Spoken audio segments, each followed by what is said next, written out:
Hey, what's up, everybody? Welcome to tonight's show, Friday Night Frenzy, holiday edition. All right, so shout out to everybody out there. Shout out catching this on the replay. Cat mode time, draft cat mode.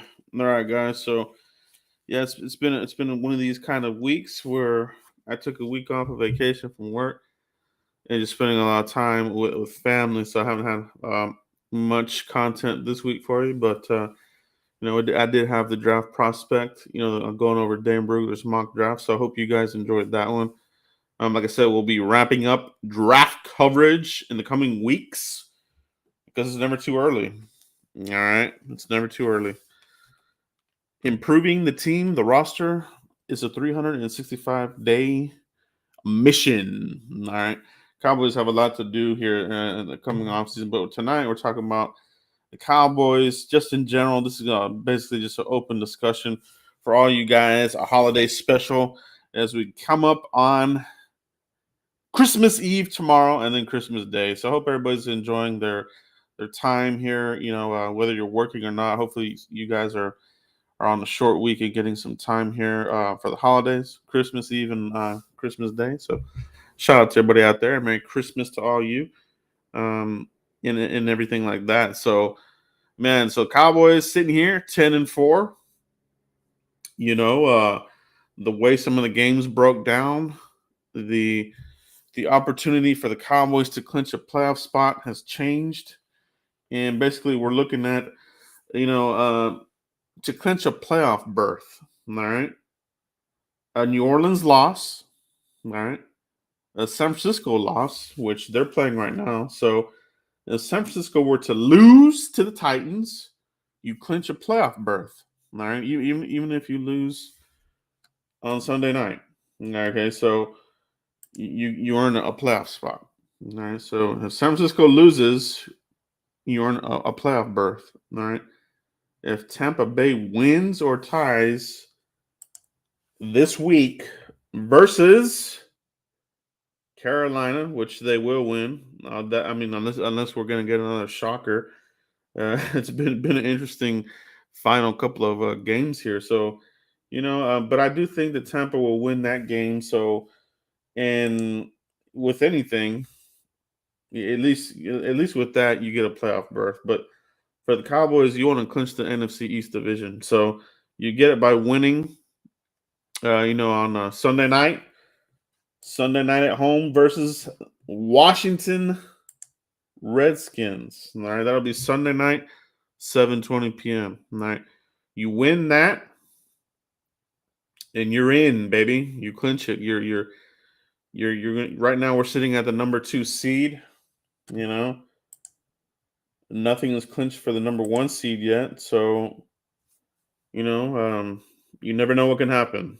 You never know if a team can get hit by this COVID crap and really screw you up. You just never know. All right. So, Cowboys got to keep on winning. Win this game here with Washington, which I firmly believe we will. They're going to be without a couple of key elements to their team. Last I looked, their linebacker Holcomb is going to miss the game. That's a big loss for them at linebacker position. Very good linebacker. I liked him coming out of college. I wanted the Cowboys to draft him, but the Redskins got him. So very good linebacker there. He won't be at the game. They're going to get Heineke back. Expect some ring rust from him and nightmares. Dancing in his head. You know what I mean? Of D-Law, Micah Parsons, Randy Gregory, Gallimore running. I don't know, man. I think that you can rattle this guy, bro, because they were on him, dude. They were on him, and I expect more of the same. That offensive line is still short-handed, so it should be a repeat of the last game, if not worse, because now he has that in his head. Like, these guys are headhunters.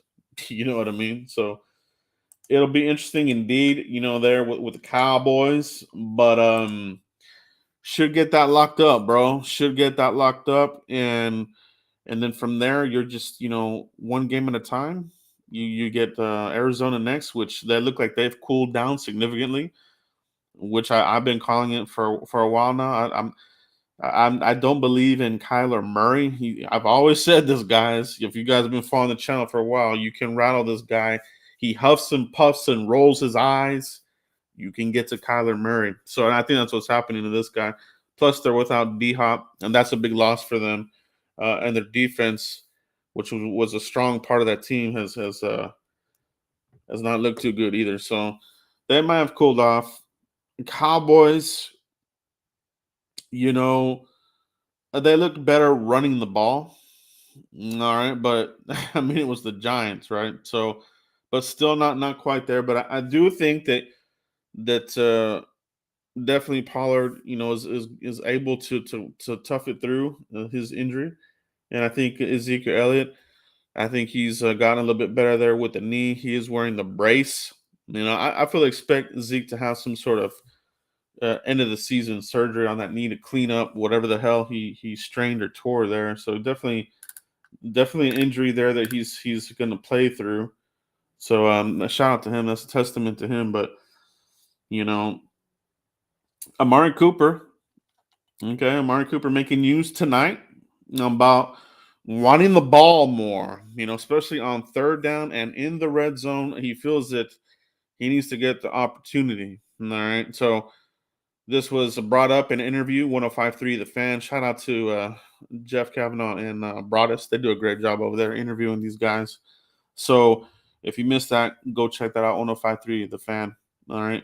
Amari Cooper basically saying that he would like to be that guy, bro. He wants the ball, third downs, give it to him. Feed Coop.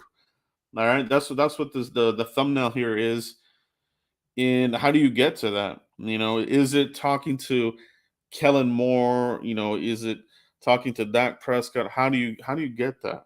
All right. So definitely you could see some frustrations there. You could hear it in Amari Cooper's voice as far as, he wants to get that ball. So it sounds, these number one wide receivers, they're alpha males. They want the ball, whether it's a Des Bryant, Amari Cooper, or Randy Moss, whatever. These number one wide receivers, they want the ball, and they want to be a big part of the success of the offense.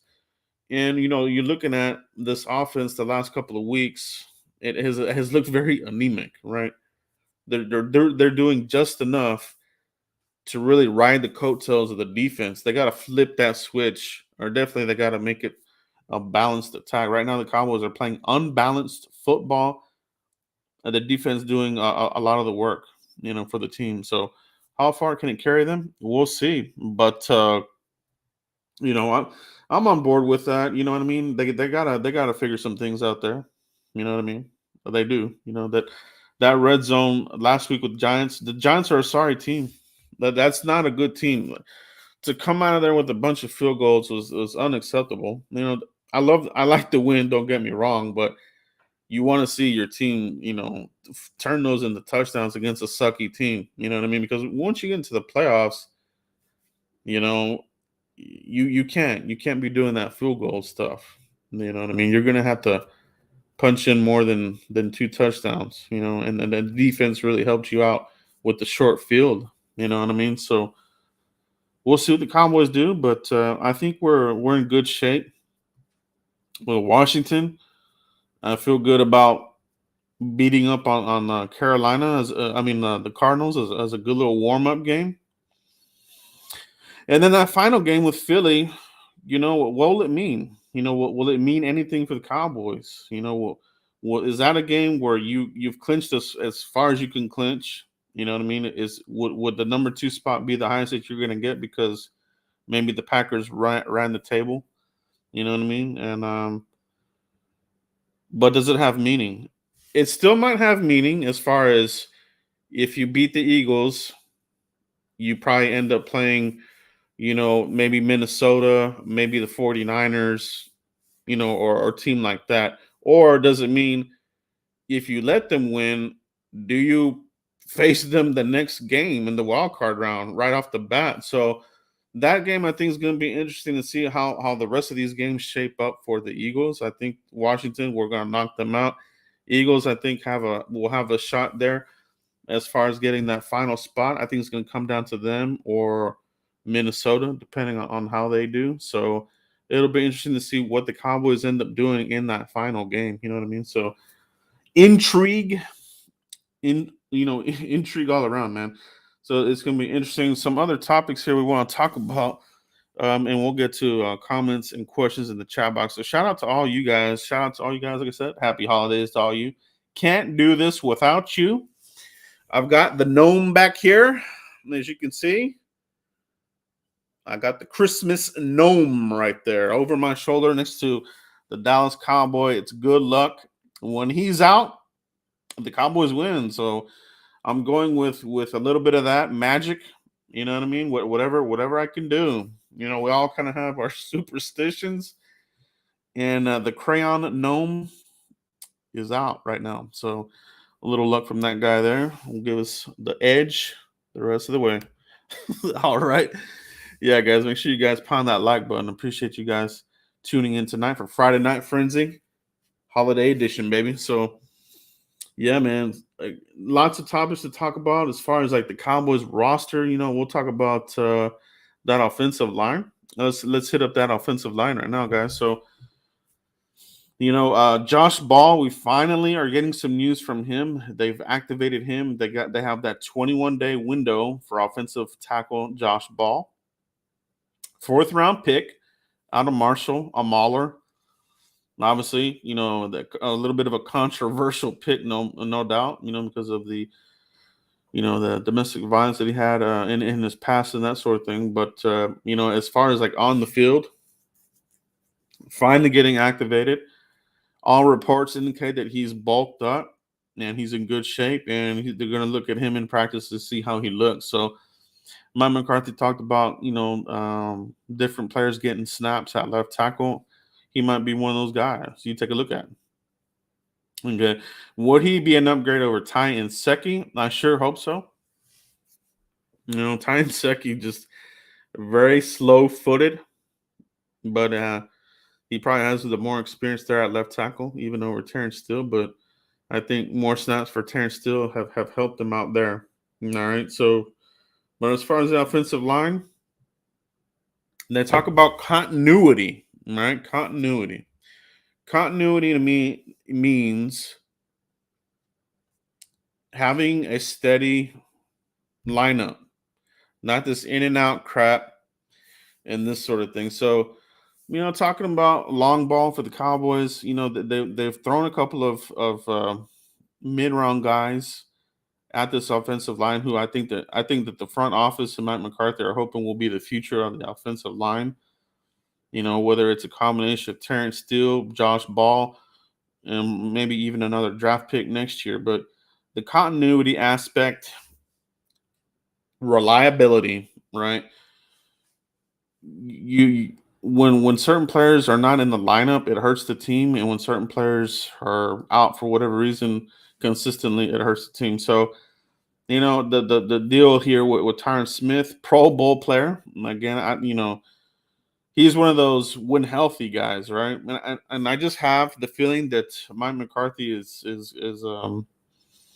has a plan in place to get more stability there. Long term, you might get to Tyron Smith for another year, but I think they're looking to upgrade that. I don't think he likes us in and out of the lineup. From Tyron Smith, he's seen it already for 2 seasons now. So continuity there, they got to fix that. Can you rely on Lyle Collins next year? For me, ideally, guys, this is what I would like to see. This is what I would like to see, to be 100% honest, transparent with you guys. I would like this to happen. Lyle Collins move into that left guard spot, because I don't think they're going to bring back Connor Williams. I don't think they're going to bring him back, although they might, because he might be cheaper now. So I wouldn't quite push him out the door, but let's just say he walks out, somebody pays him more. Put in Lyle at left guard, Terrence Steele at right tackle. All right. And fix that left tackle spot. All right. Fix that left tackle spot. So they can't keep kicking that can down the street. So we'll see what they do there long term. But guys, let me know what you guys think about the offensive line. Do you think there's too much in and out, too much of a revolving door right now to have that continuity? I think there is, but I want to hear what you guys think. And also, what do you think the future of the offensive line looks like to you next season or the season after that? Let me know what you guys think about the offensive line moving forward, because I think it's going to get a redo. I think they're going to get some love here in the offseason. It needs it. All right. It needs it. So we'll see what they do there. But the running game, what do you think about the running backs? All right. Ezekiel Elliott, 2016, gonna be 2022. Got a lot of tread on those tires, right? So are you starting to see a version of Ezekiel Elliott you haven't seen before, where the high tread, the high mileage are starting to take a toll on him? I think there's a little bit of that. You know what I mean? I think that this offseason was probably his best offseason, and they said that his weight was, right there at his rookie year. So can you sustain that type of, off-season work ethic at that age, that much mileage? Can Zeke keep doing that? Does he have another year? I think that he's within a year or two. I think the Cowboys are right there at the end there. The shelf life of a running back is not long term. You know what I mean? So do you take a look at running back in the draft? Not to replace Ezekiel Elliott. Don't get it twisted and be this guy he wants to get rid of Zeke. It's not what I'm talking about. Is you're gonna need that eventual replacement, and you're gonna need another workhorse here. Rico Dowdle, he's not it. That guy's injury prone. All right, he's injury prone. He's gonna be a camp body type of guy. All right, Jaquan, camp body. I think what Mike McCarthy has done really good here, what he's done really good, in the past, is bring in running backs in later rounds. You see what he did with Aaron Jones. Even before that, they've done. He's done really good. He's done really good at bringing in running backs, not at a high first round level. So fix that offensive line. Throw in another running back into this mix. Tony Pollard, he'll be in a contract year next year. So I think Tony Pollard would be an affordable guy that you would want to keep around, but you're going to need another running back next to him.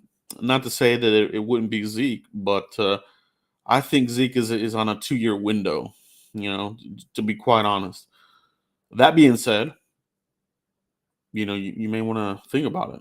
You may want to think about it. But Cowboys, the off season, it'll be interesting what they do there.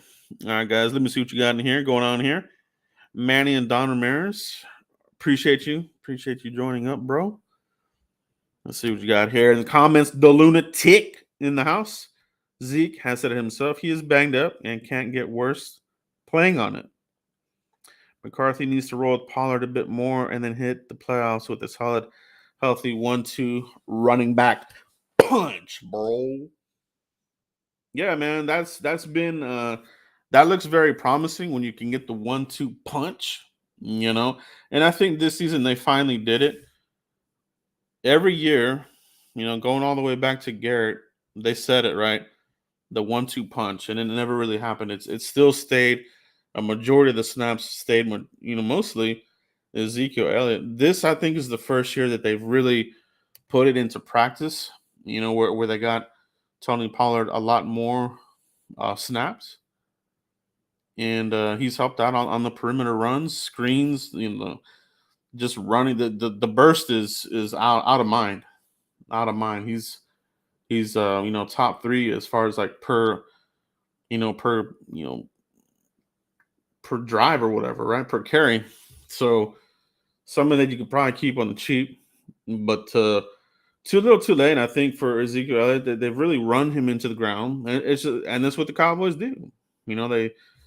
They bring in these plums, all right, these grapes, and they suck the talent out, turn them into raisins, into prunes. All right. Cowboys do it all the time to some of the best players we've seen in the NFL. Des Bryant, all right. Uh, Tony Romo, all right. Uh, I mean, who else? I mean, there's been a lot of talent here that we really have wasted a lot of talent here, and I feel like Zeke is on his way to being that, that just suck the talent out of him. So it's gonna be fun to see what they do. But as far as the playoffs here, I think you're in a good spot with with these running backs getting healthy. Yeah, there you go. D Ware, absolutely. Murray, yep. Those are good ones. Those are very good ones there. The lunatic. Yeah, they're very notorious for doing that. Tyron Smith is another one. You know what I mean? Just while Tyron Smith is young in football age, I think all the injuries have really aged him internally. He's probably like a 35-year-old, 38-year-old offensive lineman out there right now. You know, just because of how long he's been in the league. He came into the league, I think, like 20 years old, right? And he's taken a lot of snaps, a lot of snaps. So, and then when he's healthy, the Cowboys, they have to get away from those when they're healthy players. When this guy's on the field, when he's healthy, this and that. When Donovan Wilson and this and that. No, get me the players that are going to be on here and kicking ass for a long time, at least for a good window here to go on a run. You know, so no hate on any of those guys, man. I just want to get to. I don't want to keep on hanging on to players that really. If you don't have a really solid backup behind them, you're totally screwed. And it happened to us last year with Lyle and Tyron. And we got stung with it again this year. All right. We got stung with it again this year. And that's the continuity. There's no continuity there because the reliability of the health, it just is not there. All right. And so there won't be no continuity. So how do you fix it? You throw some youth into this thing. All right. And then that's just the way it is, man. That's just my philosophy on the whole thing. I love the players, but they do have a shelf life. Jason Witten is another one. Mario, that's a great one, right? A Hall of Fame player, right? Jason Witten's a Hall of Famer. Tyron Smith will be a Hall of Famer, first ballot. No rings to show for it, which is a shame. Which is a shame. So Cowboys got to get with it. They gotta hit. They gotta hit when the fire's hot.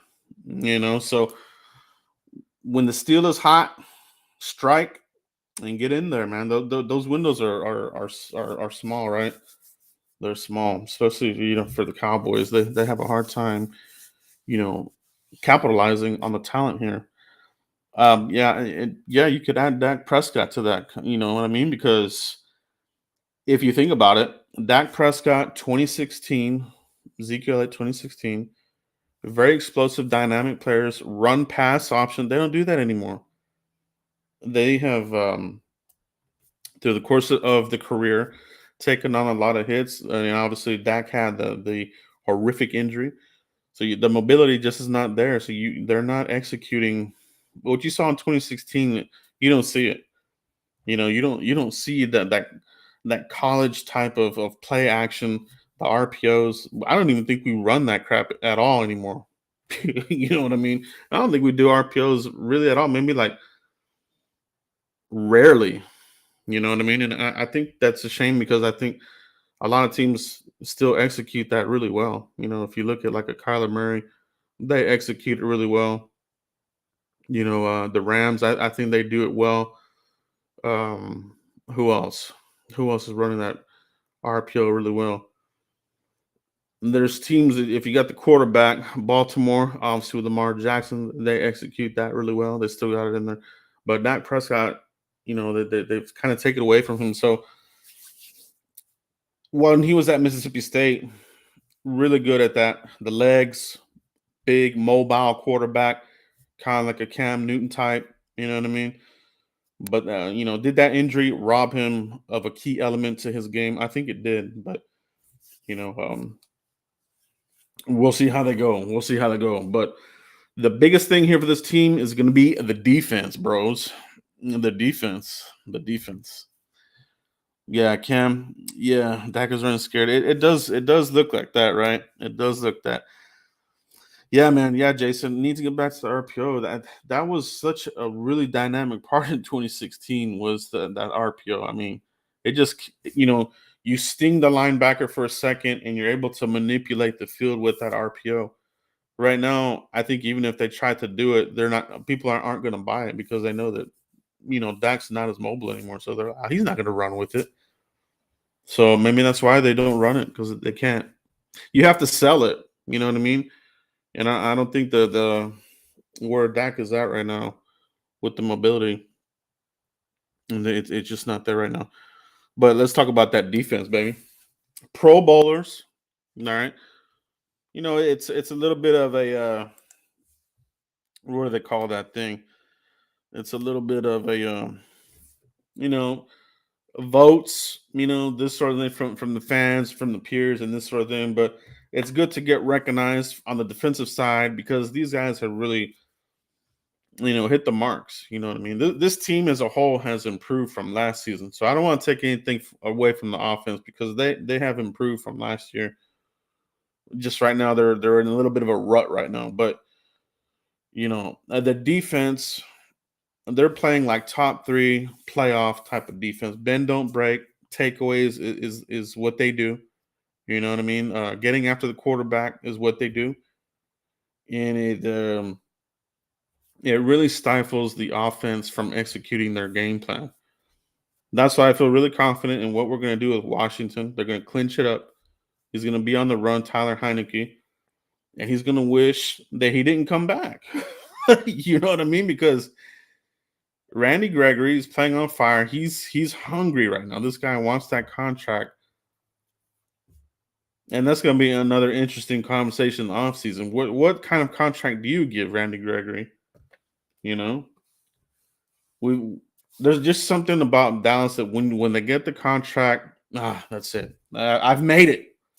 I've made it. Let me take the foot off the gas. I've made it. You know what I mean? So I don't want that to happen with Randy Gregory. You know, I want to keep him, but I want to be smart about it. I don't want this to be a 5-year deal, max deal, or nothing like that. I want this to be a little bit of a short term type of deal, 3 years. Give him a decent amount of money to wet his beak, and go on from there. I don't want to kill ourselves over one guy because we got some young lions here that are really gonna need to get paid here about time you know it. It'll be Trayvon Diggs year 3 next year already. So that's crazy. Blink of an eye. The seasons just go by a blink of an eye. By the time you know it, you're gonna need money for him. All right. Micah Parsons, he's gonna be the face of the Cowboys. All right. He's probably gonna be the face of the Cowboys. Great, you know, athlete, great player. Looks like a really good leader. Just has exceeded all my expectations. We really we really got a hell of a player there. I think if you did one of these redrafts, Michael Parsons would go really really high. He wouldn't make it to our pick. If you did a redraft, Michael Parsons goes top 3 probably. All right, top 5 for sure. So he won't make it. He wouldn't have made it to us. So that was a steal there. But it's good to get recognized, right? Trayvon Diggs, Micah Parsons. I would have liked to have seen Jaron Curse, get a nod or at least an alternate spot. Randy Gregory made it as an alternate, I believe. Correct me if I'm wrong, guys, but I think Randy Gregory made it as an alternate. But I would have liked to see Jaron Curse even as an alternate. I think the guy has played really well. You know what I mean? And I I talked about it in the off season when I was reviewing him, how he would fit into the system, how I liked him more than Donovan Wilson. And some people just lost their shit when I said, could he be a starter over Donovan Wilson? Some people just lost their shit. They're like, you don't know. And here we are. He's the real deal. He's the real deal. So Jaron Curse, I think, is one of these guys that you're going to want to bring back here. Yeah, the punter, he made it. Excuse me. Mario Flores on Randy Gregory contract. This is a good number. If I can get this mouse to work. All right. 3 years, 30 million for Randy is good. I think that's kind of where I'm looking at too, Mario. I'm thinking, you know, between that 10 to $12 million range per year. I think it's a fair number, but the agent and these guys, they're going to go for that $20 million type of deal. And that's probably what they're going to look at. And it's going to be interesting, see what do the Cowboys ultimately do here, you know? Um, do they keep do they let D Law walk? Does he become a cut, and do they flip that some of that money towards Randy Gregory? So what are they going to do there? You know what I mean? And then Michael Parsons, he's a guy that you can have as I still think he's more effective as a pass rusher,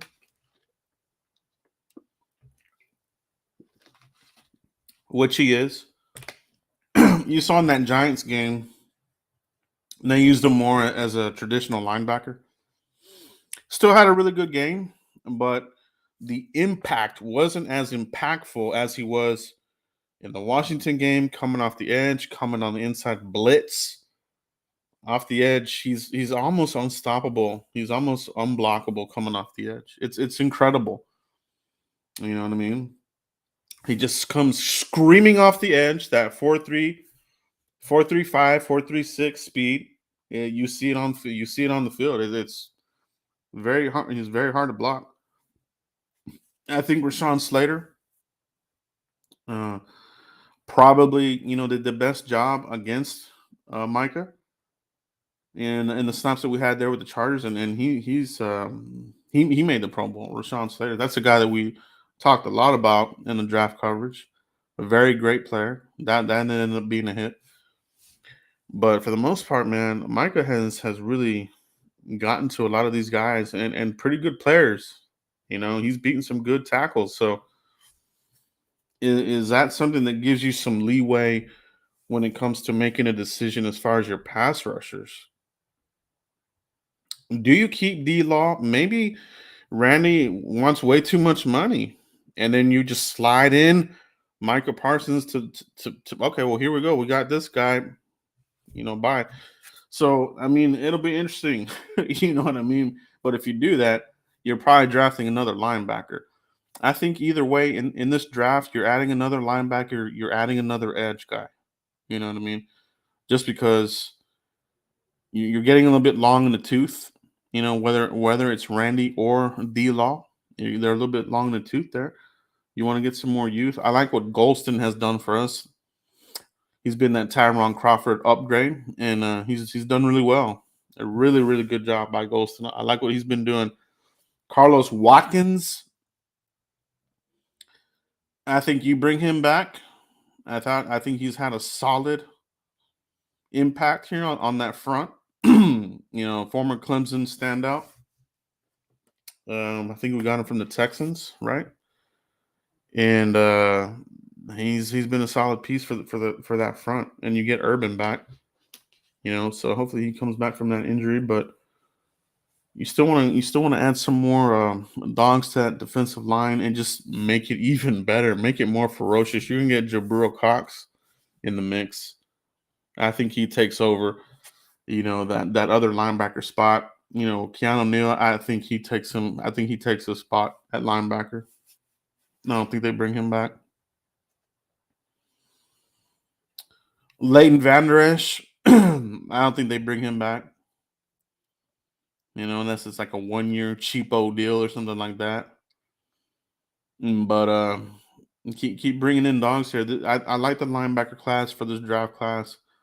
I think you've got some guys that are kind of that can be these tweener types. I like the kid from Oklahoma. I think he plays like an outside linebacker type role and can come off the edge. He's a playmaker. Um, I like Brandon Smith, the linebacker from Penn State. Obviously, he played with Micah, but another good a linebacker, man. Penn State is linebacker U for a reason. They keep putting out these really good linebackers. You know, what else we got in here, guys? The lunatic LVE vet minimum, right? Yeah, it's crazy, man. Like that neck really did. It just didn't hold up, man. You know what I mean? That neck was that was a real thing. And Cowboys, they rolled the dice. You know, they thought they had a good handle on it. From the medicals, but it reared its ugly head, and he's never been the same. And then Jalen Smith left, and it's like it took a piece of him with him. So LVE, outstanding rookie season, but after that, the wheels they just fell off. So you do have to be careful with the splash in the pan type of players. I think every team gets them. You know, Cowboys I think do relatively well. From that, but they do like to use that second round for risky players. And that OVE pick was a little bit of a risk there in the first round. It was a need because Sean Lee was injury prone. But let's get another guy like Sean Lee and draft him. You replace one injury prone guy with another one. All right.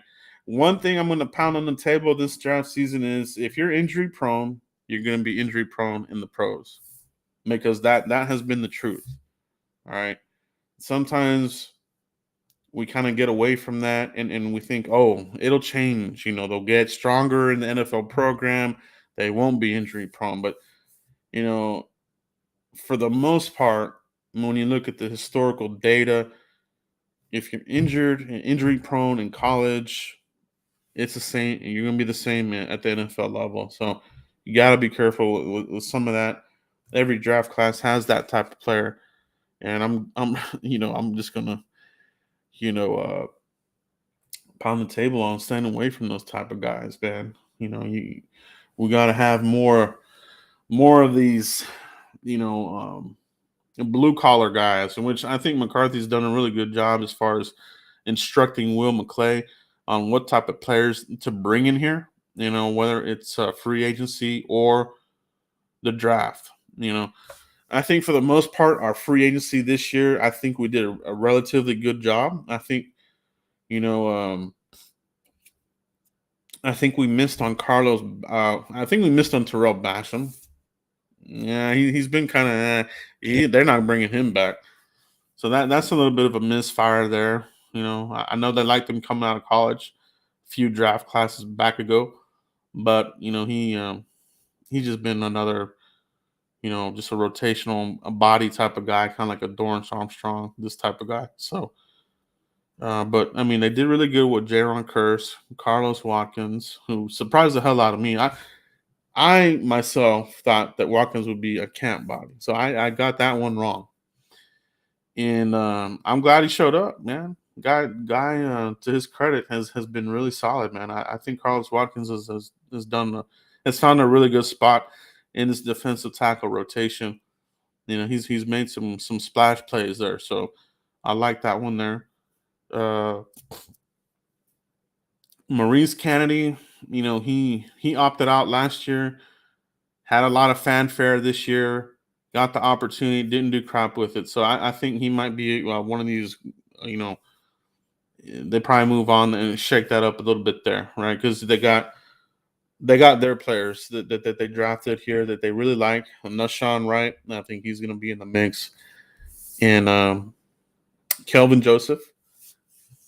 I think he's going to get a legitimate shot at that number two, opposite Trayvon Diggs. All right, so a lot of positives to look forward to. No doubt for this team. However it ends, I think there's a lot to really be optimistic about this team. However it ends. Hopefully we get to the big game. But first things first, take care of business here, clinch the East, and make some noise in the playoffs, and see if you can get to it. You know what I mean? See if you you can get to that big game. I think that I think the AFC they're beatable. The Chiefs, as good as they're looking right now. Are they hungry enough to win another title? You know what I mean? So that's a big part of it. Okay, the Patriots, the Cheatriots, whatever you want to call them, and they'll be in the mix, which is crazy because they got a rookie quarterback. But Bill Belichick, to his credit, he finds a way, right? The Bills, I thought they were going to be something, but they've kind of faded out. I think the Titans, to me, would be the team to watch, especially if you get Derrick Henry back in January. Then they're kind of talking January as a possibility for him to return. So if the Titans get Henry back, that's going to be the team right there. I think. You know what I mean? So good defense, a physical team, good enough offense. Kind of sounds like the Cowboys, right? To me, the Titans and Cowboys, I think are almost a mirror image of themselves right now. Like a really good defense and a good enough offense. But the Cowboys earlier in the season were more than just a good enough offense, right? And that's what we're all clamoring for. We want to see the prolific passes down the field. Right now, it's dinking and dunking. It's very ugly. It's very tough to watch right now. The running game has been struggling, but if we can get back to being prolific, we'll beat anybody. Especially with the defense like the one that we have right now. We'll be able to beat anybody. So that's really what I'm looking forward to. Is they talk about that Giants game was supposed to be the get right game. Well, the offense didn't really get right. It still left a little bit. There's too many field goals, right? So the red zone woes. That's why Amari Cooper spoke up today. I'm with him. You know what I mean? I don't think that I don't think Amari Cooper is one of these diva type of wide receivers, but he does have enough in him to speak up when he needs to speak up, and I think he's seen enough of the anemic issues in the red zone. So maybe that gets him going. Maybe we see something a little bit more involvement from McCarthy and McAdoo. Give me that playbook, all right? Give me that playbook, Kellen Moore. You know what the hell you're doing. That's what I want to. That's what I hope is happening behind the scenes. Give me that playbook. You know what the hell you're doing, Kellen Moore. All right, feed Zeke, feed Coop. Let's get in here. All right, so we'll see, man. I think that's gonna be a fun game. Sunday Night Football, Washington, a rivalry game. We saw how they had a lot of.